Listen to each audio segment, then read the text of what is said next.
On the street leading to the Independence Square, there are many roadblocks set up with sandbags, tires, steel bars and twigs. Local residents say that some of the barricades were as high as 4 meters during the conflict, but now that the conflict is gradually quieted down, flowers and candles are replacing the roadblocks in memory of the people who died in conflict. Since the conflict broke out on the 18th of February in Kiev, at least 80 people have died and more than 800 others injured. After the conflict, thousands of citizens went to the square to present flowers in memory of the dead. Now, for more on this story, we're joined in studio by Yarik Turianskyi, who is a researcher at the South African Institute of International Affairs and a Ukrainian national. Yarik, good morning to you. Good morning, and thank you for having me. It must be sad looking at your country currently as it stands. You know, it's a very difficult situation. As a political analyst, I've been observing events during the Arab Spring in Syria, but you don't quite get the same level of emotional engagement as you do when you're looking what's happening in your country, especially from abroad, from over 10,000 kilometers away. Just take us back. Why was the protest in the first place? The protests originally started in late November 2013. The reason for that was the government of former President Viktor Yanukovich was supposed to sign an association treaty with the European Union.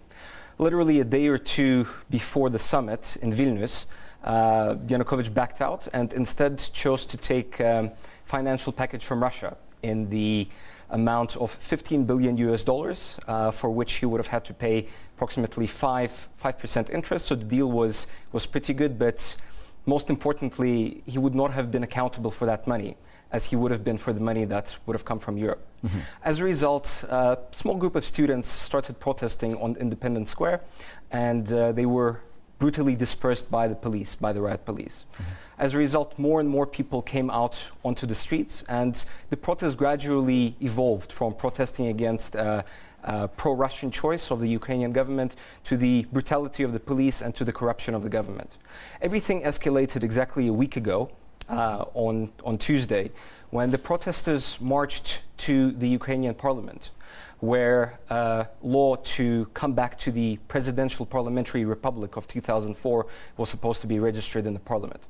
During the march on the parliament, there were clashes between the police and the protesters. During the night, the riot police, Berkut, has tried to disperse the protesters in the square. They were able to hold their ground. Protests continued throughout Wednesday, and Thursday was really the point of no return when the protesters once again clashed with the police, but the police were using live ammunition, and as you said, it resulted in the death of 82 Ukrainians.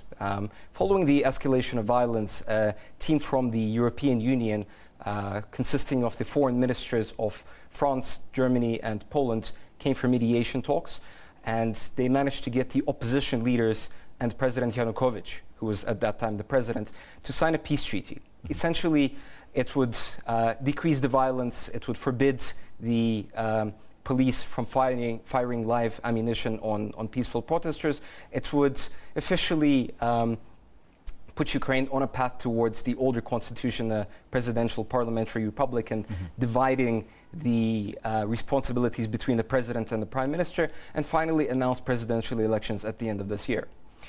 Now, the opposition leaders went back to the protesters, and the protesters rejected this deal. The scenes were actually quite amazing. On what basis?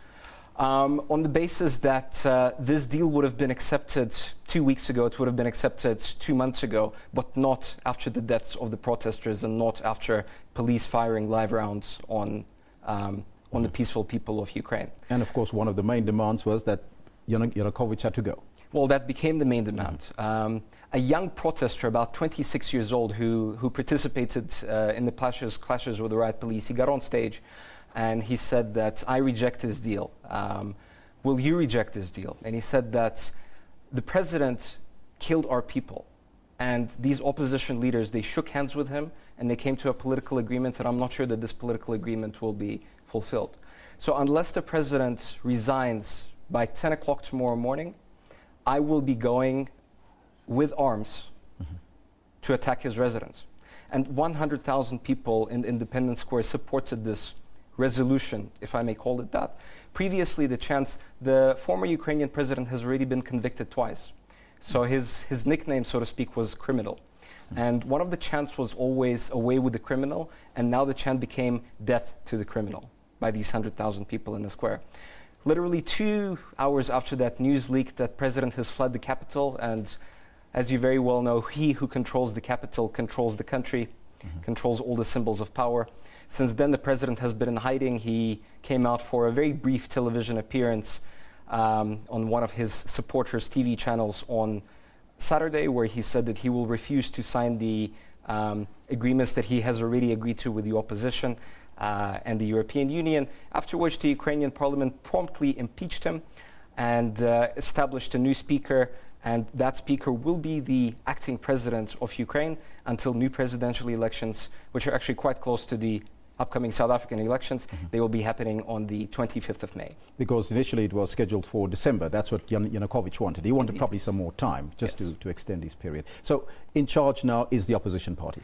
In charge now is the opposition, which is now the de facto ruling party. The former ruling party of regions have over 70 MPs have already defected, and they said that they will now be the new opposition. But we're also waiting perhaps for June for a new parliamentary election, because the people agreed that there needs to be a complete reload of government and generally of the system. It's not just about a change of leadership, it's a change of the system in Ukraine. What does this all mean now for the people of Ukraine moving forward? The situation is very difficult still and quite volatile. As you pointed out, the new Ukrainian government wants $35 billion. They said that the previous regime has stolen everything that they could steal. I'm sure you've already seen the pictures from the residence of former president and some of his supporters. Fortunately, the European Union, Poland, and the United States are ready to help. And they're saying that they will be helping Ukraine, but obviously provided that the new Ukrainian government will implement probably some quite difficult financial and economic reforms, also in order to change that system.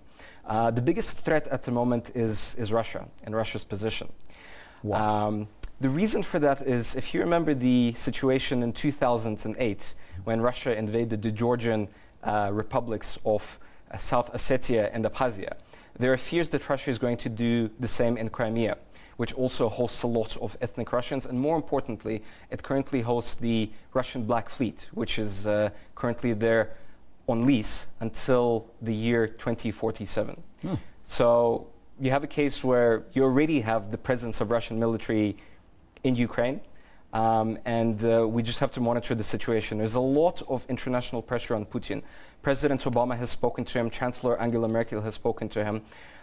Most of the European leaders have stated that it is necessary to respect the territorial integrity of Ukraine and keep Ukraine stable. Whether Russia is prepared to do that, it remains to be seen. There are some mixed signals in the sense that Prime Minister Medvedev yesterday refused to recognize the legitimacy of the new Ukrainian government, but at the same time, literally a few minutes ago, the financial minister of Russia said that it will continue with economic help to Ukraine. Yarik, thank you so much for your insight. Thank you for having me. That's Yarik Turiansky. He's a researcher at the South African Institute of International Affairs, but he's also Ukrainian. It's time now to take a look at your weather